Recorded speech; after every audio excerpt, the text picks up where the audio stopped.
Machines. As soon as I say that, everybody out there has something slightly different pop up in their head. Probably the most common thing is something between machines are bad and machines are simple. There's nothing to know. This is actually a great example. Now, as soon as I point to this machine and it has a brand on it, if you've learned anything about this brand from the marketing literature, you already have a good and a bad in your idea, in your mind, about the idea of what it provides, assuming you don't hate machines in the first place, right? Let's dispel all of that. With this machine is actually the best one to do it on.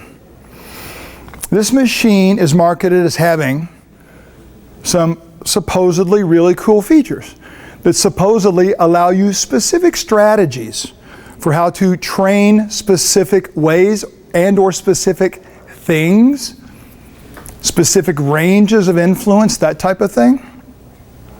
And they offer a protocol of settings, 9 settings of a cam, and tell you how each one of those is going to offer something different. But one setting is supposed to offer the same thing for each individual that sits on it. And one setting is supposed to offer the same thing no matter which way they're pulling on the machine. No matter their height, no matter their seat setting. Here's what we're going to find. If you're tolerant enough and have an attention span long enough and are willing to actually explore, and most importantly, get rid of your unfounded biases, because we cannot dismiss something until we know darn near everything about it. And the funny thing is, the more you know about something, very often you start to see in a world that's filled with tools, where a specific tool might have a specific place, if you have the skill to know how and when and with whom to use it. You want to see something? That's how bad at math I am. I got 9 potential cam settings, 9 potential seat settings. And for some people, a lot of people, that don't have this kind of span of bottom to fingertips, those are all 9 possibilities. Well, that's not tough math. That's 81. 81 possible variations for a given individual, just between the 9 settings here and the 9 settings here. Okay? Well, let's take that and figure in that you could pull slightly different at the top and slightly different, at the top you could pull slightly different angles. Those angles change things.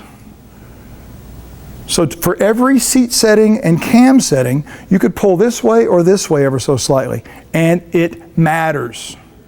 So this is all going to be multiplied by something else. But before we do that, when you're at the bottom of the motion, you could be pulling slightly here or pulling slightly here, and a lot of that has to do with, well, you and how well you fit the machine, and also choices, which can also be the choice of the trainer or the choice not to control what's happening.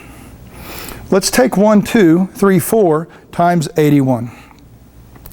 I don't know, we got 324 possible variations that influence the resistance profile, that influence what this tool might or might not do for a given individual. Oh, wait a minute, individuals. Let's say that there's only 2 individuals in the world. Someone that's not just my height. Please don't just simplify it as height. I've stood by people that were my same height and had a trunk that was literally 3 inches shorter. And you don't think that's going to change how we fit into the machine when we sit on this with the same seat setting? So it's the proportions of these things. But let's say you've got an exactly me, and let's say you've got an exactly Amanda with her proportions. Let's put in 2 different people, because there's only 2 types of people in the world. I have 648 objectively, substantial, viable, undeniable factors in this machine across 2 clients. But it's simple, right? There's nothing to know. None of it really matters. You just have them pull. This doesn't even bring into play all the myths of, well, when you do a wide pull down, it works the width, and all these crazy things that we impose on top of it. These are objective. This is why we need to know our tools. Dismissing it, this is the beauty of it, guys. I'm sorry, this is what totally creates impact in the responsibility. None of this goes away because we choose to ignore it. You know, ignore is the root word of ignorant, right? There's a lot to know if you really want to be a professional. The question is, do we accept the responsibility? Isn't it?